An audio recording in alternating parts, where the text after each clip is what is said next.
Hi friends, welcome to my channel. இன்றைக்கி நம்ம சேனலில் முட்டை வச்சு தாங்க ஒரு ரெசிபி செய்ய போகிறோம். அதுக்கு வந்து நான் ஒரு 5 முட்டை அளவு எடுத்திருக்கேன்.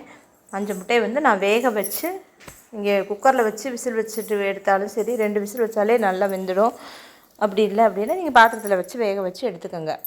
அதுக்கப்புறம் ஒரு கடாயில் எண்ணெய் ஊற்றி எண்ணெய் காஞ்சதும் பட்டை பிரியாணி இலை போட்டிருக்கேன். போட்டு கொஞ்சம் சோம்பு போட்டு பொரிஞ்சதுக்கப்புறம் அதுக்கு தக்காளி, வெங்காயம், பச்சை மிளகா, பூண்டு, கண்டிப்பாக பூண்டு போடணுங்க. ஏன்னா முட்டை வாய்வு, அதனால் பூண்டு போட்டு செஞ்சு இஞ்சி பூண்டு பேஸ்ட் போட்டாலும் ஓகே தான். இல்லை அப்படின்னா நம்ம பூண்டு மட்டுமாவது போட்டு செஞ்சால் தான் நல்லாயிருக்கும், உடம்புக்கும் நல்லது. அதுக்கப்புறம் வெங்காயம் போட்டு வெங்காயம் பச்சை மிளகாலாம் போட்டு நல்லா எண்ணெயிலே நம்ம நல்லா வதக்கிறோம். நான் ரொம்பவும் எண்ணெய் ஊற்றலை, ரொம்ப குறைவாகவும் ஊற்றலை, ரொம்ப கூடுதலாகவும் ஊற்றலை. நான் ஒரு 2 ஸ்பூன் அளவுக்கு தான் ஊற்றிருக்கேன். இப்போ வெங்காயம் பச்சை மிளகா போட்டுட்டு நம்ம நல்லா எண்ணெயிலே நல்லா வதக்கிடணும். கொஞ்சம் அடுப்பை வந்து மீடியம் ஃப்ளேமில் வச்சு நல்லா வதக்கி கொடுக்கணும். ஏன்னா நம்ம சின்ன வெங்காயம் சேர்த்து செஞ்சோம்னா நல்லாயிருக்கும், அது ஒரு டேஸ்ட்டு. நான் இன்றைக்கி பெரிய வெங்காயம் தான் போட்டிருக்கேன். அது கொஞ்சம் இனிப்பு தன்மை இருக்கிற மாதிரி இருக்கும். அதனால் முடிஞ்ச வரைக்கும் நம்ம நல்லா வதக்கிட்டு செய்யும்போது அப்படி ஒன்றும் தெரியாது. அதனால தான் வெங்காயத்தை நல்லா வதங்க விட்டு வதங்கினதுக்கப்புறம் செய்யணும் அப்படின்னு சொல்லுவாங்க. வெங்காயம் நல்லா வதங்கினதுக்கப்புறம் தக்காளி வந்து பெரிய சைஸ் தக்காளியாக இருந்தால் ஒரு 3 தக்காளி போட்டால் போதும். 3 தக்காளி இந்த மாதிரி கட் பண்ணிவிட்டு சேர்த்து நீங்கள் வதக்கினாலும் சரி. எனக்கு கொஞ்சம் பழமாக இருந்ததுனால நான் இப்படி கட் பண்ணி போட்டு நான் இதுக்கு வதங்குறதுக்கு கல்லுப்பு போட்டுருவேன். கல்லுப்பு போட்டு வதக்கிட்டோம் அப்படின்னா தக்காளி வெங்காயம் எல்லாமே நல்லா வதங்கி வந்துடும். ஸோ உங்களுக்கு ரொம்ப காயாக தான் இருக்குது அப்படின்னா நம்ம வந்து இதை வந்து மிக்சியில் சேர்த்து பல்ஸில் போட்டு நம்ம அடிச்சிட்டு சேர்த்துட்டோம் அப்படின்னா ரொம்ப சூப்பராக இருக்குங்க. கிரேவியும் உங்களுக்கு நல்லா கிரேவி சூப்பராக இருக்கும். இந்த மாதிரினா நம்ம கொஞ்சம் அடுப்பு மீடியம் ஃப்ளேமில் வச்சுட்டு கொஞ்சம் பொறுமையாக உப்பு போட்டு நம்ம வதக்கணும். சட்டுன்னு செய்கிறதா இருந்தால் நீங்கள் மிக்சியில் கூட ஒரு ஓட்டு ஓட்டிட்டு நம்ம இதில் சேர்த்துட்டோம் அப்படின்னா தக்காளி நல்லா ஈஸியாக வதங்கி வந்துடும். ஆனால் அதுக்கப்புறம் தக்காளி சேர்த்து நம்ம நல்லா வதக்கணுங்க. அதனோட பச்சை வாசனை போனதுக்கப்புறம் தான் நம்ம மசாலா ஐட்டம்ஸ் 1 by 1 சேர்த்துக்கணும். இதில் வந்து ஒரு சின்ன இல்லை 1/4 ஸ்பூன் அளவுக்கு மஞ்சத்தூள் சேர்த்துருக்கேன். எப்பவும் போல் மஞ்சத்தூள் நம்ம எல்லாத்துக்குமே ஓரளவு மஞ்சள் சேர்ப்போம். வீட்டில் அரைச்ச மஞ்சள் தான். அதுக்கப்புறம் 1 ஸ்பூன் மிளகாத்தூள், ஒரு 3 ஸ்பூன்லேருந்து 2 ஸ்பூன்லேருந்து 3 ஸ்பூன் வரைக்கும் மல்லித்தூள் சேர்த்துக்கலாம். இது குழம்பு மிளகாத்தூள் வச்சுருக்கியே அப்படின்னா கூட அது கூட ஒரு 3 ஸ்பூன் அளவுக்கு நம்ம சேர்த்துக்கலாம். சேர்த்துட்டு இந்த மிளகா மல்லி வந்து சட்டியில் அதாவது நான் எண்ணெயிலே நம்ம லேசாக ஒரு வதக்கிட்டு செஞ்சால் நல்லா தான் இருக்கும். கலர் கொடுக்குங்கிறதுக்காக வதக்கிறது எண்ணெயிலே. ஆனால் அது வந்து கரைஞ்சிடாமல் நம்ம பார்த்துக்கணும். அந்த இடத்துல ரொம்ப முக்கியமான விஷயம், அடுப்பை ரொம்ப மீடியம் ஃப்ளேமில் வச்சுட்டு நீங்கள் மிளகாத்தூள் போட்டு நம்ம வதக்கணும்.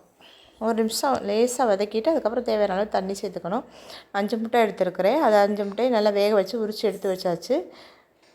அதுக்கப்புறம் இதை அப்படியே நம்ம 2 கட் பண்ணிக்க போகிறோம்.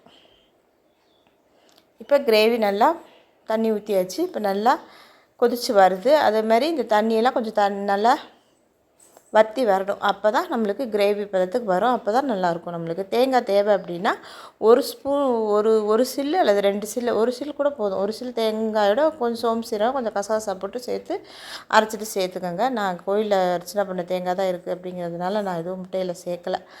இருக்குது, அதனால் நான் சேர்க்கலை. நீங்கள் இருந்துச்சு அப்படின்னா கரெக்டாக ஒரு சில்லு அளவு சேர்த்துக்கிட்டால் போதும்.